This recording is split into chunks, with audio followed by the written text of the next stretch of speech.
6. Description of classes and individual motions. Main motions. A main motion is a motion whose introduction brings business before the assembly. As already noted, a main motion can be made only when no other motion is pending, and it ranks lowest in the order of precedence of motions. It is usual to distinguish between original main motions and incidental main motions, which differ principally in the nature of their subject matter. The difference in the rules governing the use of main motions in these two subclasses is only slight. It should be noted that incidental main motions form a category completely separate from incidental motions, the fourth general class of motions. The distinction between original main motions and incidental main motions is fully discussed in 10.237. Subsidiary motions. Subsidiary motions assist the assembly in treating or disposing of a main motion, and sometimes other motions. Manner of listing the motions. Each of the subsidiary motions is briefly described below in terms of the type of situation where it is of use, in a manner that may convey a suggestion of how the order of precedence of motions was arrived at. In the case of the subsidiary motions only, their distinguishing characteristics as a class are explained after this description of the individual motions, since these characteristics will be more easily understood if the material is read in that order. The subsidiary motions are listed below in reverse order of rank, which is the chronological order in which they would be moved if they all became pending at the same time. Each of the motions listed takes precedence over, that is, ranks above, the main motion, and also any or all of the motions listed before it. Listing of individual subsidiary motions. The subsidiary motions, briefly described by function, are as follows. 1. If an embarrassing main motion has been brought before the assembly, a member can propose to dispose of this question without bringing it to direct vote by moving to postpone indefinitely, Chapter 11. 2. If a main motion might be more suitable or acceptable in an altered form, a proposal to change its wording, either to clarify or, within limits, to modify the meaning, before the main motion is voted on, can be introduced by moving to amend, Chapter 12. But it may be that much time would be required to amend the main motion properly, or that additional information is needed, so that it would be better to turn the motion or resolution over to a committee for study or redrafting before the assembly considers it further. Such action can be proposed by moving to commit the main question, or refer it to a committee. Chapter 13. 4. If the assembly might prefer to consider the main motion later in the same meeting or at another meeting, this can be proposed by moving to postpone to a certain time, also called the motion to postpone definitely, or simply to postpone. Chapter 14. 5. If it is desired to continue consideration of a motion, but debate is consuming too much time, a member can move to place a limit on the debate. On the other hand, if special circumstances make it advisable to permit more or longer speeches than under the usual rules, a motion to do so can be made. Or it may sometimes be desirable to combine the elements of limitation and extension, as in limiting the length of speeches but allowing more speeches per member. All such modifications of the normal limits of debate on a pending motion are proposed by means of the motion to limit or extend limits of debate. Chapter 15. 6. If it is desired to close debate and amendment of a pending motion so that it will come to an immediate vote, this can be proposed by moving the previous question. Chapter 16. 7. If there is a reason for the assembly to lay the main motion aside temporarily without setting a time for resuming its consideration, but with the provision that it can be taken up again whenever a majority so decides, this can be proposed by the motion to lay on the table. Chapter 17. Characteristics of subsidiary motions as a class. Subsidiary motions as a class are distinguished by having all 5 of the following characteristics. 1. They are always applied to another motion while it is pending to aid in treating or disposing of it. The adoption of one of them always does something to this other motion, that is, changes its status in some way without adopting or expressly rejecting it. 2. They can be applied to any main motion. Regarding other applications, see below. 3. They fit into an order of precedence, as already explained, so that no subsidiary motion can be moved when a motion of higher rank is already pending. 4. They are out of order when another member has the floor. And 5. They are in order during the entire time that a motion to which they can be applied is pending, except as may be precluded by a previously adopted motion to limit or extend limits of debate or for the previous question that is in effect. In this respect, they differ from the incidental motions. Compare to 6.16 and 16.2. Cases where one subsidiary motion can be applied to another. The subsidiary motion to amend is applicable to many other motions in addition to the main motion. All of the subsidiary motions can be amended except postpone indefinitely the previous question and lay on the table, which, by the nature of what they propose, do not lend themselves to amendment. When the motion to amend is applied to another subsidiary motion, its rank is modified so that it takes precedence over the motion to which it is applied, even if the motion ranks higher than amend in the regular order of precedence of motions. For example, suppose that a motion to postpone the main question to a certain time is immediately pending. In such a case, motions to limit or extend limits of debate for the previous question and to lay on the table are in order. Motions to postpone indefinitely, to amend, and to commit, on the other hand, may have become pending before the motion to postpone indefinitely was moved, but none of these three motions can now be made, except that it is in order to move to amend the motion to postpone while it is immediately pending. Debate can also be limited or extended on any debatable motion. Note, see explanation in Chapter 7, Rules Governing the Individual Motions, Chapters 11 through 37, Table of Rules Relating to Motions, pages T6 to 233, and Lists, pages 246 to 247. Back to reading. That it is immediately pending or on a specified series of pending motions, including the immediately pending question, Chapter 15, and similarly, debate and amendment can be closed on a motion or series of motions that are debatable and amendable, or amendment can be closed on motions that can be amended but not debated, Chapter 16.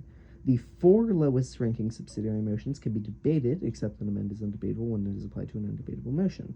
Debate of the three highest ranked subsidiary motions is not permitted, since that would defeat their purpose. For these rules, it follows that the motion to limit or extend limits of debate can be applied to any of the four subsidiary motions of lower rank, but not to the two that rank above it, while the previous question can be applied to any of the five subsidiary motions that rank below, but not to the one subsidiary motion that ranks above it. Incidental main motions corresponding to subsidiary motions.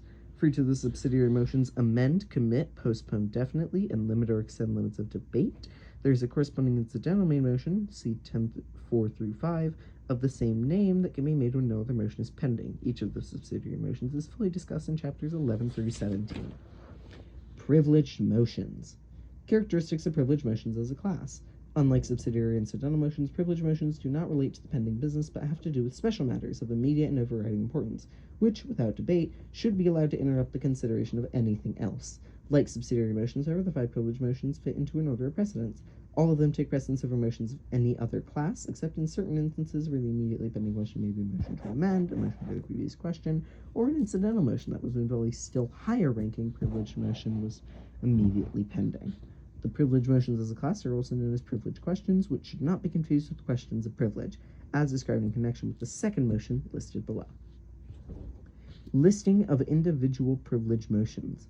The privileged motions are listed below in ascending order of rank. Each of the succeeding motions takes precedence over any or all of the motions listed before it. 1. If the adopted program or order of business is not being followed, or if consideration of a question has been set for the present time and is now in order but the matter is not being taken up, a single member, by making a call for the orders of the day, Chapter 18, can require such a schedule to be enforced unless the Assembly decides by a 2/3 vote to set the orders of the day aside. 2. If a pressing situation is affecting right or privilege of the Assembly or of an individual member, for example, noise, inadequate ventilation, introduction of a confidential subject in the presence of guests, etc., a member can raise a question of privilege, which permits him to interrupt pending business to state an urgent request or motion. If the matter is not simple enough to be taken care of informally, the chair then makes a ruling as to whether it is admitted as a question of privilege and whether it requires consideration before the pending business is resumed. 3. A short intermission in a meeting, even while business is pending, can be proposed by moving to recess, Chapter 20, for a specified length of time. 4. A member can propose to close the meeting entirely by moving to adjourn, Chapter 21. This motion can be made and the Assembly can adjourn even while business is pending, provided that the time for the next meeting is established by a rule of the Society or has been set by the Assembly. In such case, the pending business and any other business that is unfinished at the time of adjournment, as well as any questions that have been temporarily disposed of, either fall to the ground or are carried over to the next meeting, depending on the circumstances. See 21.7. Under certain conditions, while business is pending, the Assembly, before adjourning or postponing the pending business, may wish to fix a date and hour, and sometimes the place, for another meeting, or, in an established society, for another meeting before the next regular meeting. In cases of this kind, the motion to fix the time to adjourn, Chapter 22, can be made, even while a matter is pending, unless another meeting is already scheduled for later within the same session. This is the highest ranking of all motions. Incidental main motions corresponding to privileged motions.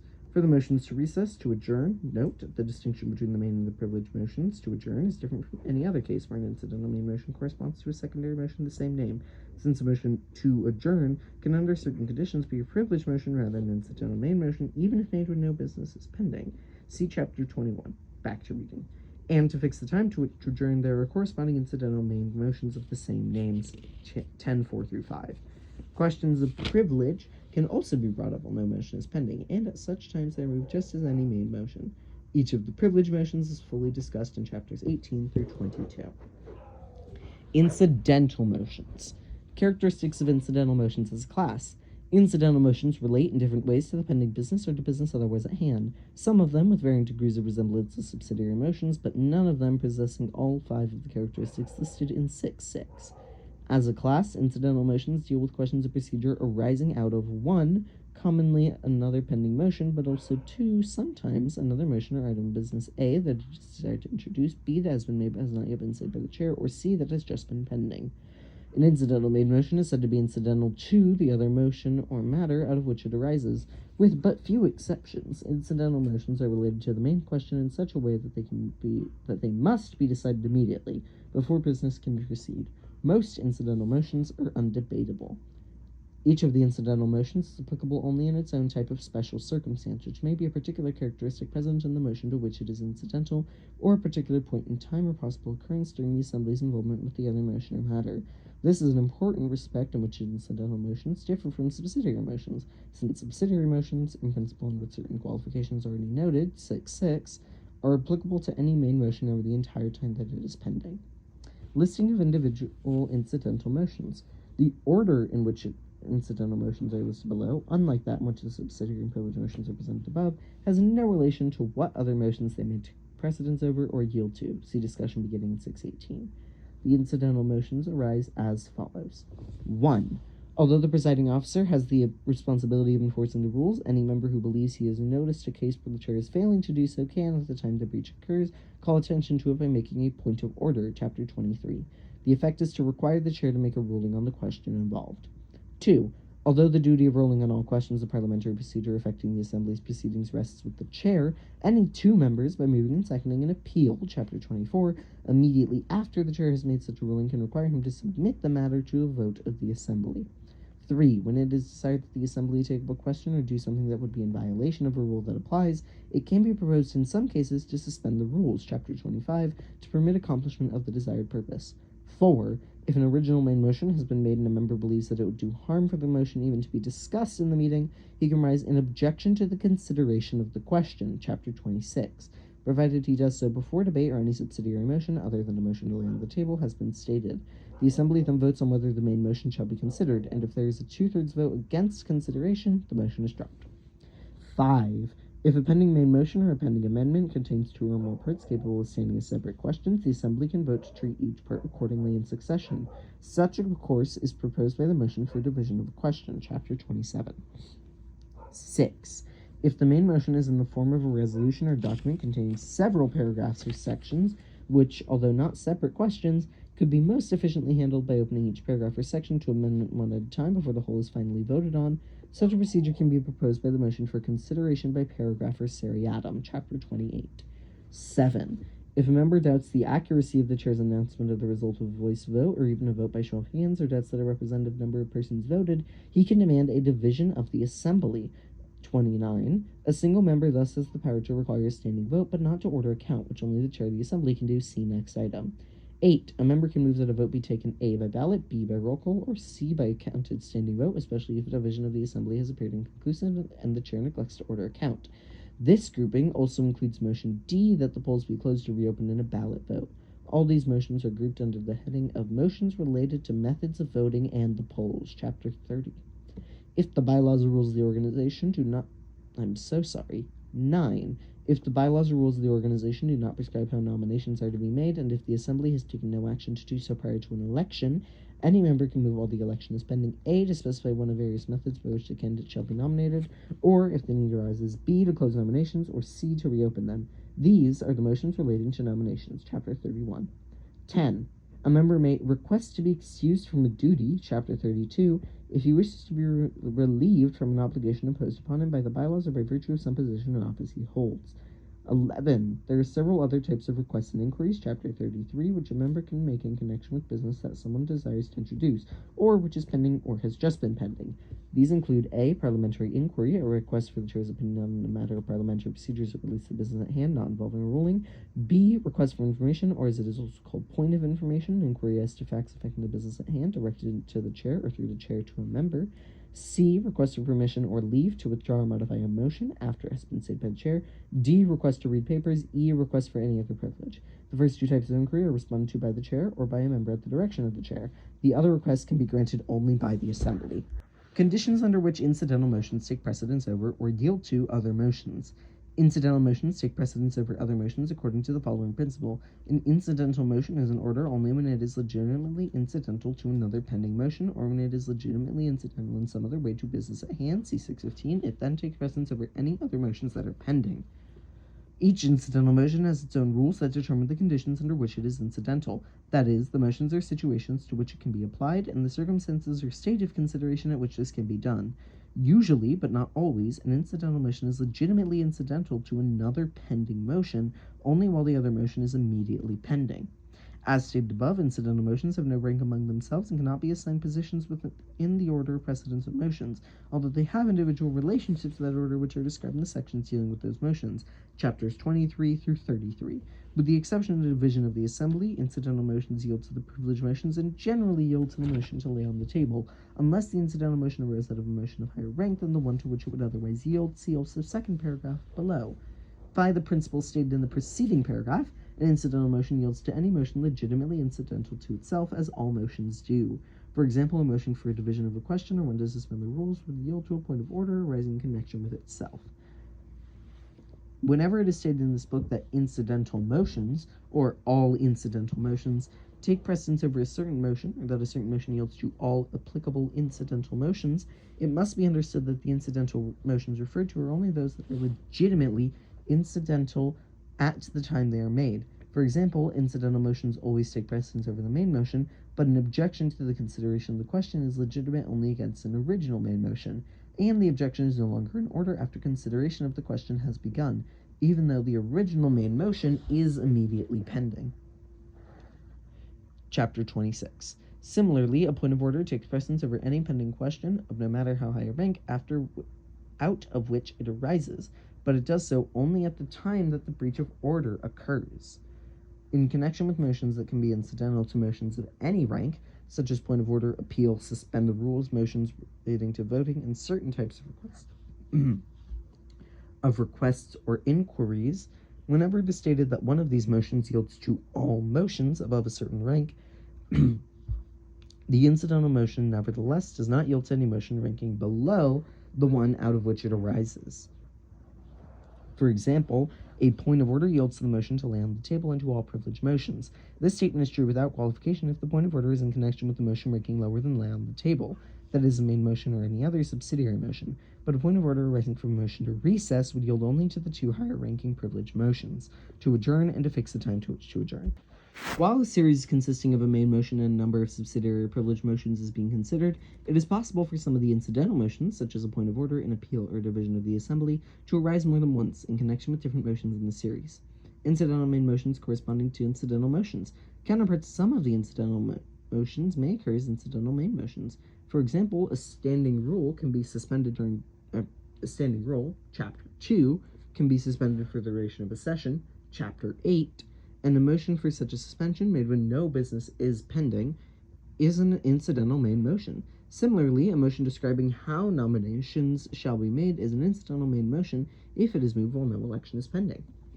Each of the incidental motions is fully discussed in chapters 23 through 33. Motions that bring a question back again before the assembly. Basis of this classification. 4 motions are grouped in this book as motions that bring a question again before the assembly, since, either by their adoption or by their introduction, they allow the assembly to consider again the merits of a question that has previously been disposed of in some way. All of the motions that bring a question again before the assembly are usually made, and like main motions, 3 of them can only be made, while no business is pending. The existence of these motions as a separate category may be seen as related to the following principles of parliamentary law. A.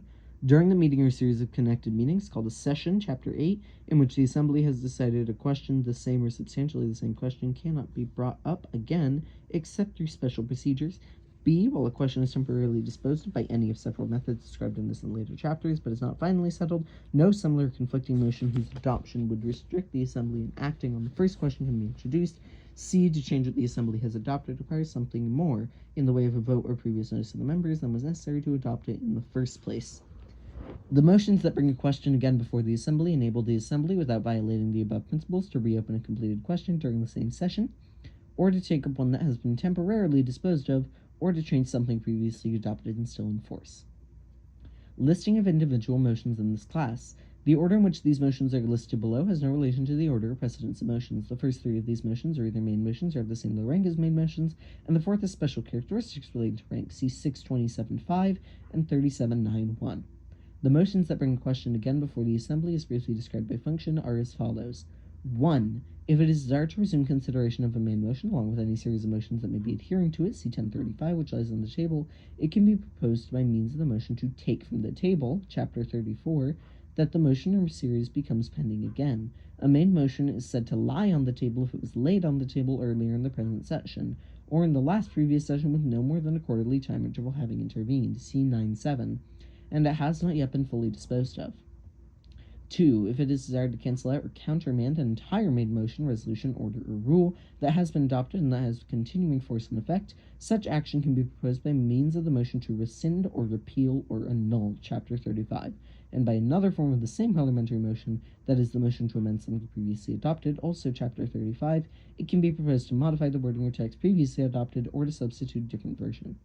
3. If a question has been referred or a task has been assigned to a committee that has not yet made its final report and it is desired to take the matter out of the committee's hands, either so that the assembly itself can consider or act upon it, or so that it can be dropped, such action can be proposed by means of the motion to discharge a committee.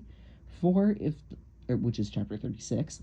4. If in the same session that a motion has been voted on, but no later than the same day or the next day on which a business meeting is held, no information or a changed situation makes it appear that a different result might reflect the true will of the assembly, a member who voted with the prevailing side can, by moving to reconsider, chapter 37, the vote, propose that the question come before the assembly again as if it had not previously been voted on. Relationships among motions in this class. The motions that bring a question again before the assembly have a number of differences among themselves, and they may be variously subgrouped depending on the point of view as follows. 1. The motions taken to the table and to reconsider, and the motion to discharge a committee in certain applications are classed only with the motions that bring a question again before the assembly and cannot be satisfactorily placed in any other class. The motion that takes the form either to rescind or to amend something previously adopted, and the motion to discharge a committee in its other applications, are incidental main motions having special characteristics, as explained in the next item below. 2. The motion to rescind or to amend something previously adopted is an incidental main motion because A. It brings business before the assembly by its introduction, and B. When it is voted on, business thereby ceases to be pending. By contrast to other motions in this class, take from the table and reconsider as applied to a main motion, do not bring a question again before the assembly by their introduction, but by their adoption, which automatically causes a main question to become pending. The remaining motion, discharge committee, either shares the same characteristic with the motions taken from the table and to reconsider, or else is in effect a particular case of the incidental main motion to rescind or to amend something previously adopted, depending on whether the matter to be taken out of the committee's hands was in the form of a pending motion referred by means of the subsidiary motion to commit, or as a task assigned to the committee by means of a main motion. See 13.6 and 36.10 through 11. From another point of view, the motion to discharge committee, even when applied to cause a previously referred motion to become pending again, is similar to the motion to rescind or to amend something previously adopted in regard to the rules governing its use. Both of these motions have special requirements for their adoption, that is, both require either notice or more than a majority vote. See 35.2.7 and 36.4.7.